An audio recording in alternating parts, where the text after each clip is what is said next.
địch tia sưu vào đấy để về màu vậy bao nhiêu vết lao nữa ba hai man cầu mùi phi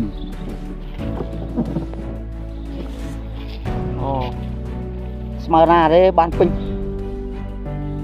cái này bạn nó chỉ cùng phò ấy phò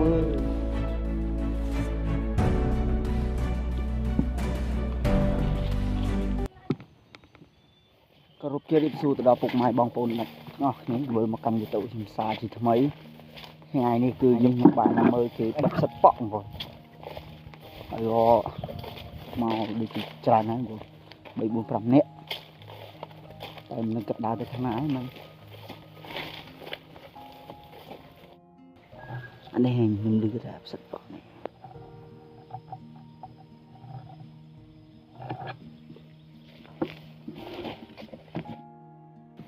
mình sập bọng thằng nào anh này dưới ai cha bán nó bốn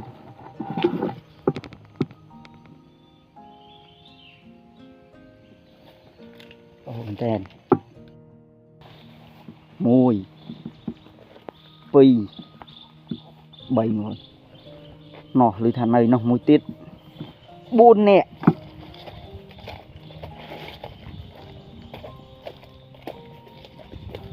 mà độ man ngay vậy nhỉ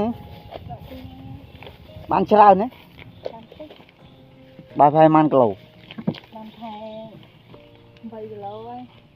ba mà cầu man rồi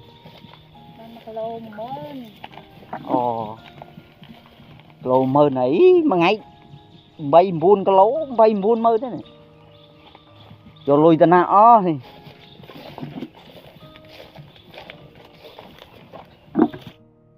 tình phong bay phong vồn nè bé ử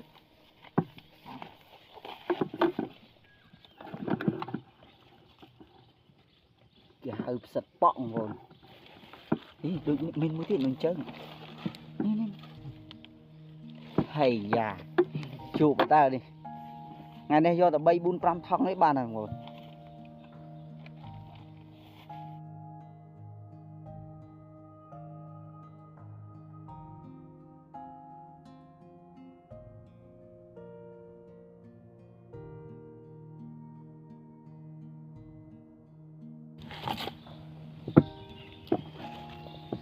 mình xua roman đấy bồn nhưng mà lại cài vào nhưng mà cài bị đâu rong cây lại sơn rồi chụp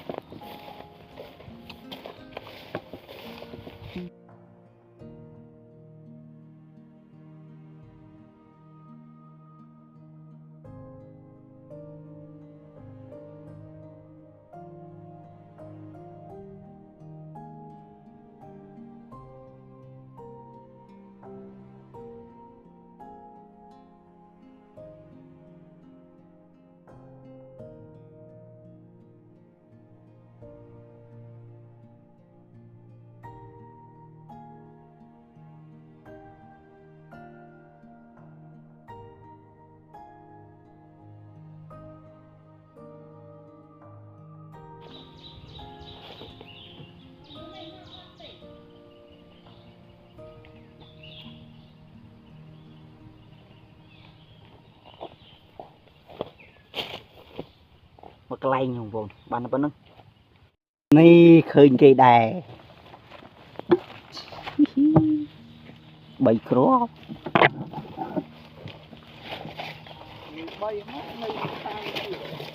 biên nó trai biên này smara đấy bán pin thòng rồi một thòng thông thông như này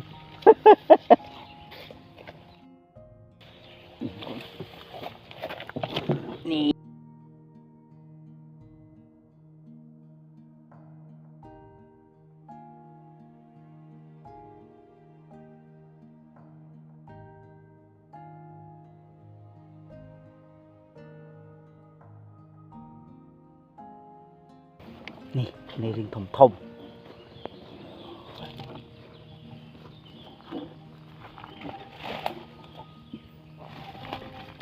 bảy như nơi tạm trong lực đối với những bạn mừ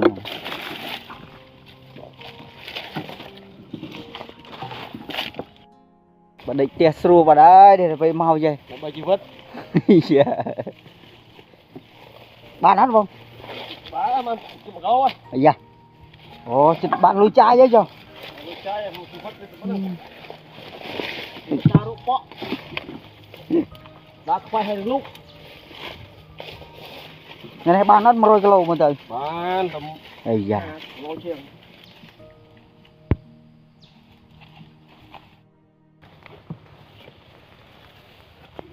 cũng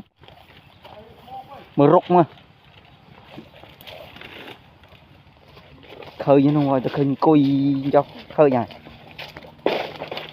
chả nó con mà này bắt hơi ô cái này đang bán 100 kg rồi này cái khơi pre và nhưng mà bán pre máu sao không đại chứ đây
thùng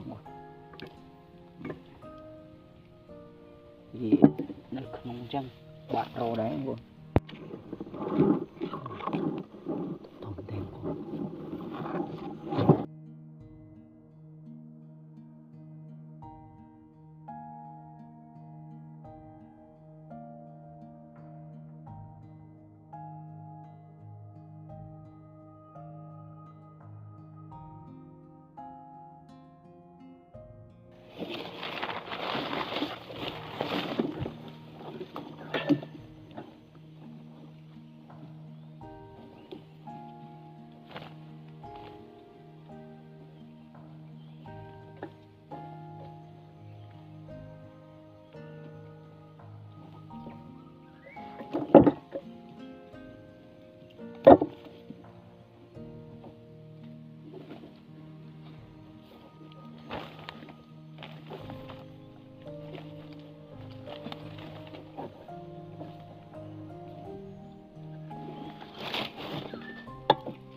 tìm chu về rồi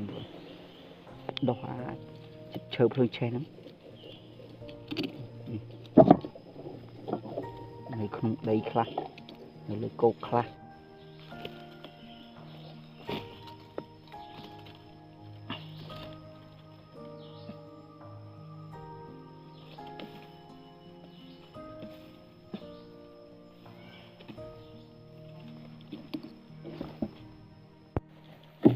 không đẩy không trên trái giống như này so đúng không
dạ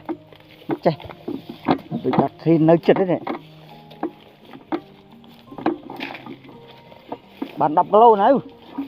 Bạn ơi.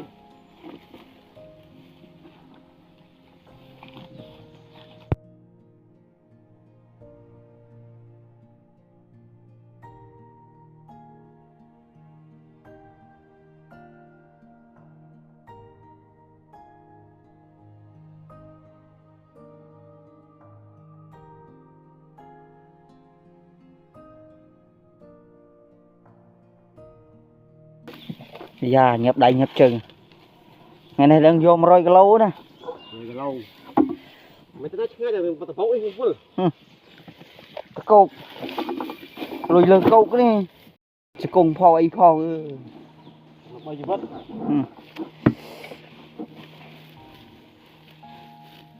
mà cái lấu tham mà mờn mà rồi cái lấu Cái gì vậy? Không. mà rồi cái lấu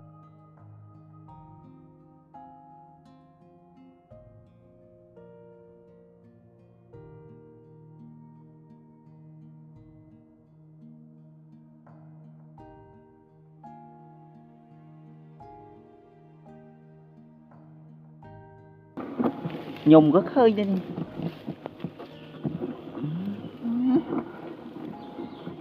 hay dạ mẹ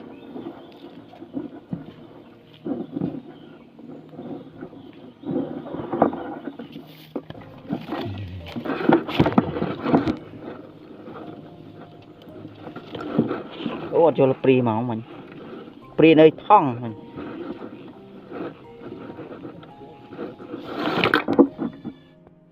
số một cuốn cứ về tàu nhưng mình vẫn đang phải chăm chút tu sna về tàu chung thay thay to tiền ok bye bye